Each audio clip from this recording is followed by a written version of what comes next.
6 March 2026 খ্রিস্টাব্দ বগুড়া জেলা পরিষদ হলরুমে আমরা এসেছি।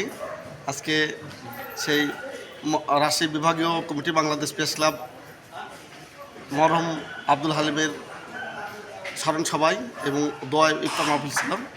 এখানে আমার পাশে আছেন বাংলাদেশ প্রেস ক্লাব রাজশাহী বিভাগীয় কমিটির বর্তমান ঘোষিত সভাপতি এবং সাবেক সাধারণ সম্পাদক রাজশাহী বিভাগীয় বাংলাদেশ প্রেস ক্লাব জনাব হাসান হিমাম তালুকদার। দাদা, শ্রদ্ধা দাদা, কিছু বলবেন আজকে স্মরণীয় দিনে?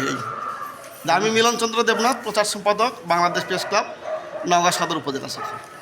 ধন্যবাদ আপনাকে আজকের এই প্রোগ্রামকে সাফল্যমণ্ডিত করার জন্য। আপনারা যে পরিশ্রম করছেন, যে সময় দিচ্ছেন, এর জন্য আপনাদেরকে অনেক অনেক ধন্যবাদ, শুভকামনা রইল। আজকের এই দিনটা কেমন লাগলো আপনাকে, একটু অনুভূতি? আজকের এই দিনটি আসলে অনেক কষ্টের একটি দিন। আমরা মরহুম আব্দুল হালিম উনি মারা গেছেন, সবসময় তার আমরা স্মরণ করি, কিন্তু আজকে আমরা রাজশাহী বিভাগের 8টি জেলার সাংবাদিকবৃন্দ যারা আজকে একসাথে উপস্থিত হয়ে তার স্মরণ সভা করলাম, তার স্মৃতিচারণ করলাম এবং তার জন্য দোয়া করতে পেরে আমরা খুবই আনন্দিত। আল্লাহ তাআলা যেন তাকে জান্নাত নসিব করেন। ধন্যবাদ।